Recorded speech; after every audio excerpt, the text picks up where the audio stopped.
महाभारत, इसका वीडियो का नंबर पहले बोल दो।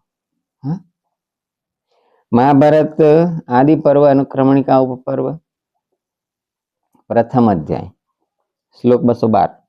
यदा श्रौषं द्रोणपुत्रादिभिस्तैः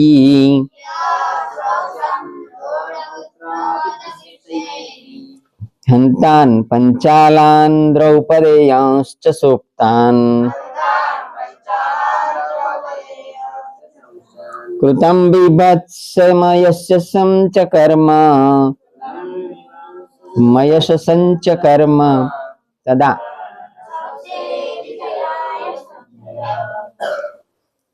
જ્યારે મેં સાંભળ્યું કે દ્રોણપુત્રાદિભિસ્તૈ,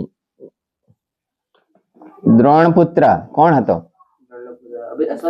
અશ્વત્થામાએ. અશ્વત્થામાએ શું કર્યું? છેલ્લે કોણ કોણ બચી ગયા હતા ખબર છે?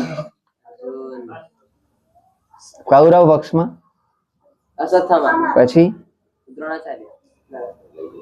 દ્રોણાચાર્ય તો પેલા મરી ગયા હતા. એ જે બચી ગયા હતા એ લોકો પછી જંગલમાં જતા રહ્યા અને જંગલમાં રાત્રે પછી એક ઝાડ નીચે સૂતા હતા. એમાં ઝાડ પર બધા પક્ષીઓના માળા હતા અને એમાં બધા બચ્ચા હતા. તો એમાં રાત્રે એક ઘુવડ આવ્યું. ઘુવડ ને રાત્રે દેખાય, ખબર છે ને? હા. તો એ રાત્રે પક્ષીઓના માળામાં બધા પક્ષી શાંતિથી સૂતા હતા.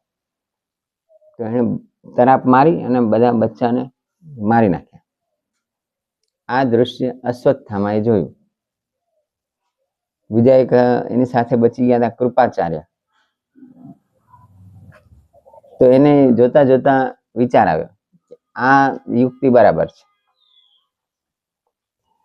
પાંડવો બધા રાત્રે સૂતા હોય ને, જેમ ગુવાડે સૂતેલા પક્ષીને મારી નાખે એમ આપણે આને જાગતામાં તો મારી શક્યા નહીં.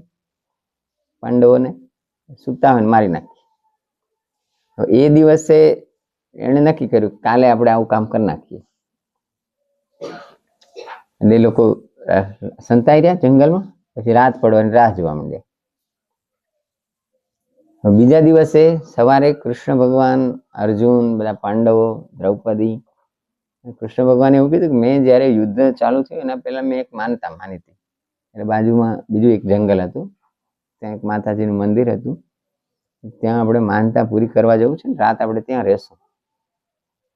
કૃષ્ણ ભગવાન, પાંડવો, દ્રૌપદી બધા ત્યાં પૂરી કરવા.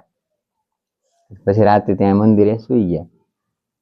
અને આ બાજુ અશ્વત્થામા, એ પાંડવોની જે શિબિર લાગેલી હતી, છાવણી, કેમ્પ, ટેન્ટ, કેન્ટ ઇંગ્લિશમાં કેન્ટ કહે.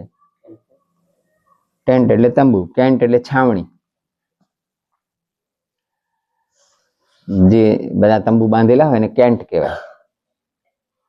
ત્યાં આવ્યા, છાવણી ઘેરી લીધી અને પાંડવોનો જે તંબુ હતો એમાં 5 પાંડવો તો બધા જતા રહ્યા હતા, પણ એમના છોકરા હતા ને લાઈનમાં સૂતા હતા. અશ્વત્થામા એ તંબુ ઘૂસી ગયા અને 5 કાપી નાખ્યા. એમને એમ કે અમે 5 પાંડવોને કાપી નાખ્યા.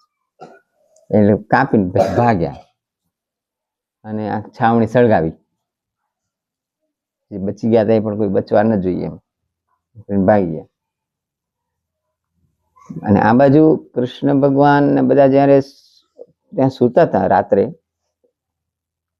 ત્યારે દ્રૌપદી એમ કીધું કે મને અપશુકન થાય છે, મારી આંખ ફરકે છે, આવું બધું થાય છે. એટલે મને અંદર અંદર મારું હૃદય એમ કે છે કે આપણે ત્યાં આગળ કોઈક એવી ઘટના બની છે કે જે આપણા સારા માટે નથી, તો આપણે રાત રહેવું નથી અહીંયા, ચાલો આપણે જતા રહીએ. તો બધા સંમત થઈ ગયા, વાત બરાબર છે ભાઈ. કઈ સંકેત એવું ભગવાન દેતા હોય, નિસર્ગ એવા સંકેત દે ઘણી વખત. તો એ તો પાંડવો અને દ્રૌપદી બધા ચાલી પડે પાછા, જંગલમાંથી પાછા આવ્યા રાતે. અહીંયા તો આવીને જોયું તો ઓહો, આખી છાવણી ભડકે બળતી હતી. દ્રૌપદીને બધા ગયા દોડીને અંદર, જોયું તો પોતાના 5 છોકરાઓને મરેલા જોયા. કલ્પાંત કરવા લાગી. પછી તપાસ કરી કોણે આ કર્યું, એમ ખબર પડી કે અશ્વત્થામાએ આ કર્યું છે. હા, ભીમ ને બધા ચારે દિશામાં અલગ અલગ, એક દિશામાં ભીમ ગયો, એકમાં અર્જુન ને, ચારે દિશામાં ગયા. ગયો ક્યાં? પકડી લાવો. પકડી લાયા અશ્વત્થામાને. પછી કે આને મારી નાખીએ. તો દ્રૌપદીએ એવું કીધું. દ્રૌપદી કેટલી ઉદાર કહેવાય. ઈ કે છોકરા મરી જાય તો એનું કેટલું દુઃખ લાગે એ મને ખબર છે. 5 છોકરા મરી ગયા ને ના, કે એટલે અશ્વત્થામાની માતાનું નામ હતું કૃપી કદાચ. તો કે પછી એને કેટલું દુઃખ થશે એ તમે નહીં સમજી શકો. મને ખબર છે છોકરા મરી જાય શું દુઃખ થાય. એટલે આને મારવો નથી, આને જીવતો છોડી દો. પણ એની દંડ એ છે, એના માથામાં એક મણી હતો, તો એ મણી કાઢી લો. તો પછી એવું કહેવાય છે કે એ મણી કાઢી લીધો, એવું લખ્યું છે એમાં. પછી એને છોડી મૂક્યો. અને પછી એવું આમ વાર્તામાં એવું લખેલું છે કે પછી એને એ અશ્વત્થામાં ચિરંજીવ થઈ ગયો, કારણ કે તું ભટક્યા જ કરજે.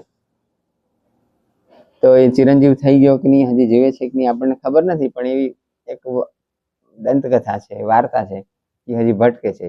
એની બધી વાર્તાઓ પણ આવે. ઘણા લોકો એમ કે અહીં અશ્વત્થામાં દેખાય છે, ઘણા એમ કે બહુ મોટો છે, લાંબો છે, પહોળો છે. ખબર નહીં, પણ ચિરંજીવીનો અર્થ એવો થઈ શકે કે પછી એનું મૃત્યુ કેવી રીતે થયું એ આપણને કોઈને ખબર નથી. જેમ કે સુભાષચંદ્ર બોઝ સાંભળ્યું છે ને? હા, એ બધા એ ચિરંજીવી કે એનું મૃત્યુ કેવી રીતે થયું ખબર જ નથી હજી સુધી કોઈને. હા, પણ તો કશું મળ્યું જ નથી ને એનું. તો વિમાનનું કંઈક મળવું તો જોઈએ ને એમ. તો એટલે એનું કોઈ જગ્યાએ ડેડ બોડી મળ્યું, મૃતદેહ મળ્યો, એનો કોઈ અગ્નિ સંસ્કાર કર્યો, એવી કોઈ ક્યાંય આગળ ઇતિહાસમાં ઉલ્લેખ નથી. એટલે એમ કહેવાય કે ચિરંજીવી એમ. એટલે હા, તો વાત શું હતી? શ્લોક શું કહેતો હતો? અશ્વત્થામાએ પાંડવોને મારવા માટે જે આખું કર્યું એમાં પાંડવોના છોકરા બધા મરી ગયા. અને આવું અયશસ્વી કામ કર્યું. આ કામ સારું કહેવાય? કોઈ રાત્રે સુતા હોય મારી નાખે. આવું અયશસ્વી કામ જયારે અશ્વત્થામાએ કર્યું, તદા